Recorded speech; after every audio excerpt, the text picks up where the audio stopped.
ফের কলকাতা শহরে নগদ টাকা উদ্ধার, 40 লক্ষ টাকা বাজেয়াপ্ত করেছে ইডি। কল সেন্টার প্রতারণা মামলায় বাজেয়াপ্ত হয়েছে নগদ টাকা। পার্ক সার্কাস থেকে 20 লক্ষ, এয়ারপোর্ট এলাকা থেকে 15 লক্ষ টাকা বাজেয়াপ্ত। আর কোথায় কোথায় ইডি তল্লাশি চলছে, আর কত টাকা উদ্ধার হলো, কথা বলবো। আমাদের সঙ্গে রয়েছেন আমাদের প্রতিনিধি প্রকাশ সিনহা। প্রকাশ, জানাও আমাদের বিস্তারিত। আর এই টাকার উৎস কি? দেখো পাপিয়া, তোমাকে বলি যে এখনো কিন্তু তল্লাশি অভিযান শেষ হয়নি। তুমি জানো গতকাল সকাল থেকেই ইডির আধিকারিকরা কল সেন্টার ফ্রডের যে মামলায় তুমি জানো এর আগে কুণাল গুপ্তাকে গ্রেফতার করা হয়েছিল, প্রায় 1000 কোটি টাকার প্রতারণা মামলা। সেই মামলায় বেশ কিছু নতুন তথ্য, নতুন নাম সামনে রেখে গতকাল সকাল থেকেই তল্লাশি অভিযান চলছে। এবং ইডি সূত্রের খবর, ইতিমধ্যেই 40 লক্ষ টাকা তারা কিন্তু নগদ টাকা বিভিন্ন জায়গা থেকে বাজেয়াপ্ত করেছে। ইডি সূত্রের খবর, পার্ক সার্কাস এলাকায় সাইফ আলম বলে একজন ব্যক্তি, তার বাড়িতে তল্লাশি অভিযান চলছিল, সেখান থেকে 20 লক্ষ টাকা বাজেয়াপ্ত করা হয়েছে। ইডি সূত্রের খবর, এয়ারপোর্ট এলাকায় গৌরব পাঠক বলে একজনের বাড়ি, সেখান থেকে 15 লক্ষ টাকা বাজেয়াপ্ত করা হয়েছে। এবং সল্টলেক এলাকায় আরেকটি জায়গা থেকে 5 লক্ষ টাকা। এখন পর্যন্ত সব মিলিয়ে 40 লক্ষ টাকা নগদ টাকা বাজেয়াপ্ত করা হয়েছে। এখনো তল্লাশি অভিযান চলছে। ইডি আধিকারিকরা মনে করছেন এখনো টাকা লুকিয়ে রাখা হয়েছে। এবং তোমাকে বলে দিই, যেটা ইডির তরফে দাবি করা হচ্ছে যে কুণাল গুপ্তা, তুমি জানো দুবাই পালিয়ে গেছিল কুণাল গুপ্তা, তার নামে এলওসি জারি করা হয়, লুকআউট সার্কুলার। এবং তারপরেই হঠাৎ সে একদিন ইডি দপ্তরে এসে হাজিরা দেয় এবং হাইকোর্টের নির্দেশে তাকে পরে গ্রেফতার করতে হয়। কিন্তু সব মিলিয়ে ইডির তরফে দাবি করা হচ্ছে যে কুণাল গুপ্তা এই গোটা প্রতারণা র্যাকেটের মাস্টারমাইন্ড। তাকে গ্রেফতার করার পরেও কিন্তু এই র্যাকেট অপারেটিভ ছিল, অর্থাৎ প্রতারণা চক্র অ্যাক্টিভ ছিল, চলছিল। এবং এই খবর পাওয়ার পর বেশ কয়েকটা নতুন নাম পান ইডি আধিকারিকরা। সেই নতুন নাম, সেই নতুন সূত্র সামনে রেখেই কিন্তু গতকাল থেকে তল্লাশি অভিযান শুরু হয়। এবং এখন পর্যন্ত কোটি কোটি টাকার লেনদেনের তথ্য পাওয়া গেছে। এমনকি ইডি তরফে দাবি করা হচ্ছে যে দুবাই এবং বিদেশে টাকা পাঠিয়ে দেওয়া হয়েছে, তেমন তথ্য পাওয়া গেছে।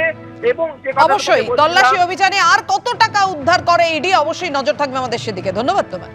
সন্দেশখালীতে কাল থেকে অ্যাকশনে। 5ই জানুয়ারির পর মহিলাদের অভিযোগ সামনে আসার 2 সপ্তাহ পর রাজ্য পুলিশের ডিজি রাজীব কুমার সন্দেশখালীতে গতকাল থেকে অ্যাকশনে। অফিসারদের সঙ্গে দফায় দফায় বৈঠক করেছেন তিনি। ফোর্স অফিসারদের সঙ্গে কথা বলতে এসেছিলাম, জমি বা অত্যাচার সংক্রান্ত কোনো অভিযোগ থাকলে ব্যবস্থা নেব, যারা আইন ভেঙেছে তাদের সকলের বিরুদ্ধে ব্যবস্থা নেব। ধামাখালীতে আশ্বাস ডিজি রাজীব কুমারের।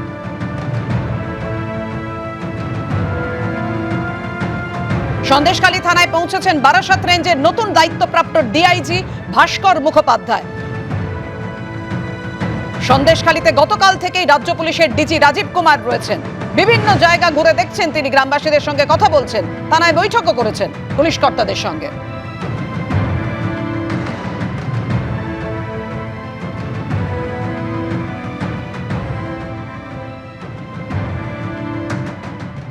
আমাদের ফোর্স অফিসার যারা আছে ওদের সঙ্গে কথা বলতে এসেছিলাম।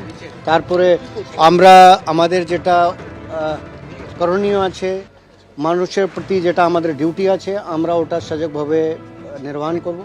আমি সকলকে আপনাদের মাধ্যমে সকল যারা এখানকার আছে, যাদের যে সমস্যা আছে, ল্যান্ড সংক্রান্ত সমস্যা, অন্য কেউ যদি কেউ টর্চার করে থাকে, অন্য কিছু বলে থাকে, আমরা সকলের ব্যবস্থা নেব। যে আইন ভেঙেছে সকলের বিরুদ্ধে ব্যবস্থা নেব। যে আইন ভেঙেছে সকলের বিরুদ্ধে ব্যবস্থা নেওয়া হবে, এমনটাই ডিজি রাজীব কুমার বললেন। গত 8ই জানুয়ারি একই কথা বলেছিলেন তিনি। কাউকেই ছাড়া হবে না, কোনো অপরাধীদেরই রেয়াত করা হবে না। কিন্তু 49 দিন এখনো পর্যন্ত অধরা শেখ শাহজাহান। কোথায় শেখ শাহজাহান? এখনো পর্যন্ত 49 দিন, এখনো পর্যন্ত সন্দেশখালীর বেতাজ বাদশাহ, সন্দেশখালীর শেখ শাহজাহানের অনুগামীদের কাছে সন্দেশখালীর বাঘ, সেই শেখ শাহজাহান এখনো পর্যন্ত অধরা। গত 8ই জানুয়ারি রাজীব কুমার তিনি বলেছিলেন কোনো অপরাধীকে রেয়াত করা হবে না। আজও বললেন যারা অপরাধ করছে তাদেরকে খুব শীঘ্রই ধরা হবে, তাদের বিরুদ্ধে ব্যবস্থা নেওয়া হবে।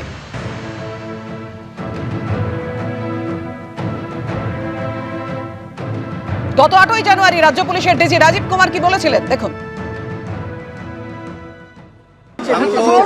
जिसने भी लॉ उसके खिलाफ सख्त कार्रवाई करेंगे, जिसने भी लॉ को तोड़ा है। বিজেপি নেতা সজল ঘোষ এ প্রসঙ্গে কি বলেছেন, অর্থাৎ পুলিশের ভূমিকা নিয়ে তিনি কি বলেছেন দেখুন। আমি যা দেখলাম, ডিজি হচ্ছেন প্রকৃত ভদ্রলোক।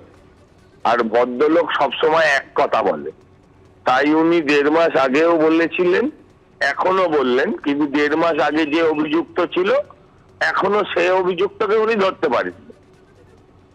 সাংবাদিকদের ধরে নেন, কিন্তু উনি একজন অভিযুক্তকে সারা গ্রামের মানুষ যার ফাঁসি চাইছে তাকে ধরতে পারিনি। আমার জানতে ইচ্ছে করে, হঠাৎ এরম ঢাক ঢোল পিটিয়ে, এত লোক লস্কর হাঁকিয়ে এই সারা রাত ধরে ডিজির এখানে রাত্রিতে অবস্থান, এর কারণটা কি?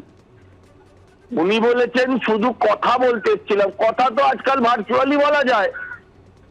আজকে শুধু কথা বলতে কাউকে আসতে হয়? ডিজির মতন একজন টেকনিক্যালি একজন মানে হাই গ্রেডের টেকনোক্র্যাটের, যার জন্য উনি সবসময় উনি পরিচিত, যে হাইলি টেকনোক্র্যাট একজন লোক, তাকে এখানে নদী পেরিয়ে নৌকো চড়ে ঘুরে ঘুরে তাকে কি কথা বলার দরকার ছিল? উনি যে সময় এসছেন এবং যখন ফিরে গেছেন তার মধ্যে উনি কজন মানুষের সঙ্গে কথা বলেছেন? উনি কটা মানুষের সঙ্গে কথা বলেছেন? টিভিতে মুখ দেখিয়েছেন। শুধু ভেরি দখল, নির্যাতন, শ্লীলতাহানির মতো ঘটনা ছাড়াও পুলিশের বিরুদ্ধেও নিষ্ক্রিয়তার অভিযোগ এনেছেন গ্রামবাসীরা।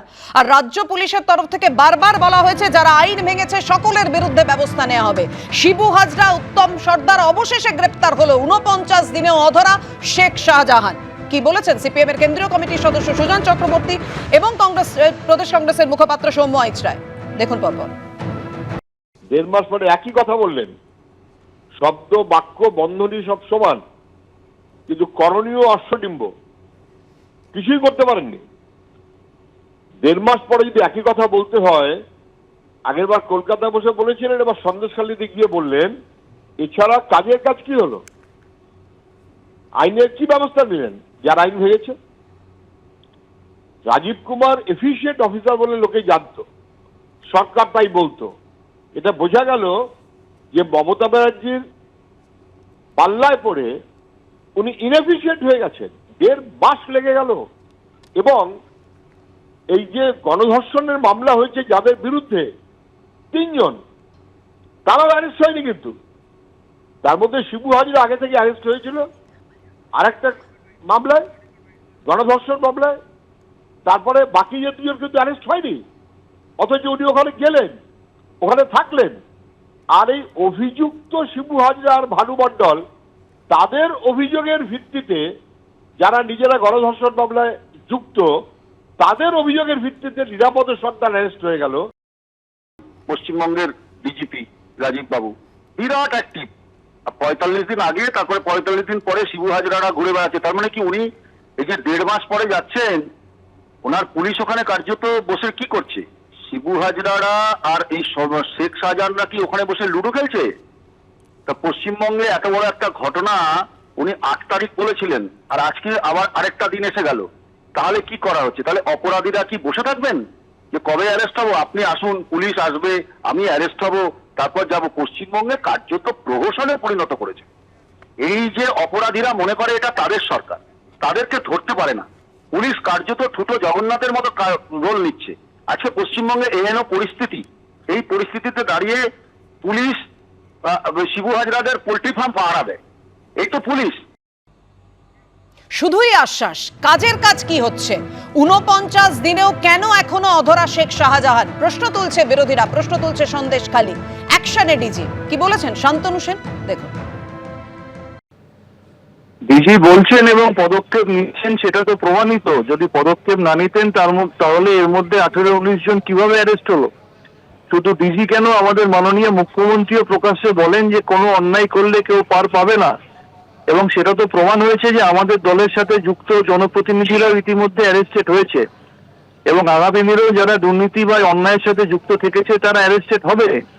কিন্তু পুলিশকে সহযোগিতা না করে বাইরে থেকে লোক নিয়ে গিয়ে পুলিশকে, পাগড়ি পরা পুলিশকে খালিস্তানি বলা হবে, বিজেপি রাজ্য সভাপতি বাইক বাহিনী নিয়ে গিয়ে পুলিশের ওপর মারধর করবে, পুলিশকে চুটিচাটা পুলিশ বলবে, বাইরে থেকে লোক নিয়ে গিয়ে অশান্তির বাতাবরণ তৈরি করে একটা ন্যারেটিভ তৈরি করা হবে। পশ্চিমবঙ্গ প্রশাসন তো নিরপেক্ষভাবে কাজ করে, সেই জন্য দলমত নির্বিশেষে তৃণমূলের সাথে যুক্ত থাকলে তাকেও ছেড়ে কথা বলে না।